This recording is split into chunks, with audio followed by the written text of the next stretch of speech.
കൊടുങ്ങല്ലൂർ സത്യാർത്ഥദായിനി സഭ വിദ്യാഭ്യാസ അവാർഡ് സമർപ്പണം മന്ത്രി ഒ.ജെ. ജനീഷ് നിർവഹിച്ചു. SSLC +2 പരീക്ഷകളിൽ ഉന്നത വിജയം നേടിയ വിദ്യാർത്ഥികൾക്ക് കൊടുങ്ങല്ലൂർ സത്യാർത്ഥദായിനി സഭ നൽകുന്ന ക്യാഷ് അവാർഡും ഉപഹാര സമർപ്പണവും കായിക യുവജനക്ഷേമ വകുപ്പ് മന്ത്രി അഡ്വക്കേറ്റ് ഒ.ജെ. ജനീഷ് നിർവഹിച്ചു. എല്ലായിടത്തും ഈ A+ന്റെ ഒരു അമിതമായ സമ്മർദ്ദമാണ്. A+ വിദ്യാർത്ഥികളെ മാത്രം ആദരിച്ചുകൊണ്ട് പോകുമ്പോൾ പലപ്പോഴും ചെറിയ മാർക്കിൻ്റെ പേരിൽ A+ നഷ്ടപ്പെട്ടു പോകുന്ന ഒരുപാട് വിദ്യാർത്ഥികളുണ്ട് എന്നുള്ള കാര്യം പലപ്പോഴും നമ്മൾ മനസ്സിലാക്കാറില്ല. മാത്രമല്ല അത് വിദ്യാർത്ഥികളെ തലയിൽ അടിച്ചേൽപ്പിക്കുന്ന ഒരു വലിയ സമ്മർദ്ദമുണ്ട്. ഒരു സോഷ്യൽ പ്രഷറിന് അടിച്ചു കൊടുത്തുകൊണ്ടിരിക്കുകയാണ്.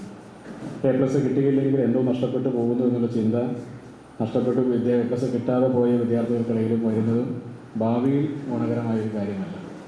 അവരുടെ ആത്മവിശ്വാസത്തെ ബാധിക്കുന്ന രീതിയിൽ മാർക്കുകൾ കൊണ്ട് തുലനം ചെയ്യുന്നത് ശരിയല്ല എന്നുള്ള അഭിപ്രായക്കാരാണ്. A+ നേടുന്ന വിദ്യാർത്ഥികൾ സ്വാഭാവികമായും അവർ നല്ലപോലെ പഠിക്കുകയും പരീക്ഷ എഴുതുകയും ആ പരീക്ഷയിൽ അത് കൃത്യമായി തന്നെ പ്രതിഫലിപ്പിക്കാൻ സാധിക്കുകയും ചെയ്യുന്നത് കൊണ്ട് അവർക്ക് മാർക്ക് കിട്ടിയിട്ടുണ്ടാകും. പക്ഷേ അവരുടെ അധ്വാനത്തെ കുറച്ച് കാണുകയല്ല, അവരുടെ മാർക്ക് നേടാനുള്ള പഠിക്കാനുമുള്ള കഴിവിനെ കുറച്ച് കാണുകയില്ല. പക്ഷേ പലവിധ കാരണങ്ങൾ കൊണ്ട് ഒരു ചെറിയ മാർക്കിൻ്റെ പേരിൽ മുഴുവൻ വിഷയങ്ങളും A+ നഷ്ടപ്പെട്ടു പോകുന്ന കുട്ടികളെ സംബന്ധിച്ച് അത് വലിയ സാമൂഹിക സമ്മർദ്ദം അടിച്ചേൽപ്പിക്കുന്നുണ്ട് എന്നുള്ളത് കൊണ്ട് തന്നെ പരീക്ഷയുടെ മാർക്കല്ല പലപ്പോഴും ജീവിത വിജയത്തിൻ്റെ അടിസ്ഥാന ഘടകം. SSLC പരീക്ഷയിൽ വലിയ മാർക്കോടുകൂടി വിജയിച്ചു, അതുകൊണ്ട് ജീവിതത്തിൽ എല്ലാമായി എന്നുള്ള തെറ്റിദ്ധാരണ എപ്പോഴെങ്കിലും നമ്മളതിങ്ങനെ അടിച്ചേൽപ്പിച്ചു വിട്ടതാണ്. +2 പരീക്ഷയിൽ ഉയർന്ന മാർക്കുണ്ടായി. പരീക്ഷകളിൽ എല്ലാ പരീക്ഷയിലും വലിയ മാർക്കോടുകൂടി പാസ്സായാൽ അതോടുകൂടി തങ്ങളുടെ മക്കൾ സേഫാണ്, അല്ലെങ്കിൽ അവർ നാളെ എവിടെയെങ്കിലും എത്തിക്കോളും എന്നാണ് മാതാപിതാക്കളൊക്കെ ധരിക്കുന്നത്. പക്ഷെ ജീവിതത്തിൽ വിജയിക്കാൻ ഈ പരീക്ഷ സഭാ പ്രസിഡന്റ് കെ ബാബു അധ്യക്ഷത വഹിച്ചു.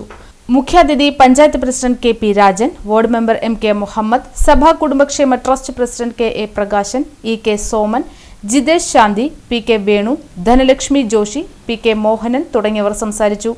MES Asmabi college secretary VM Shine കുട്ടികൾക്കുള്ള മോട്ടിവേഷൻ ക്ലാസ് എടുത്തു.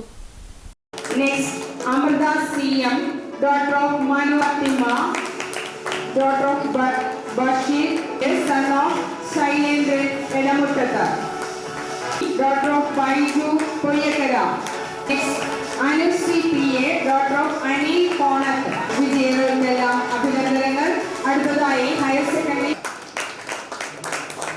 Fatima Nia E.S, daughter of Suthir Das Elamutata, Ayananda M.B, daughter of Hasi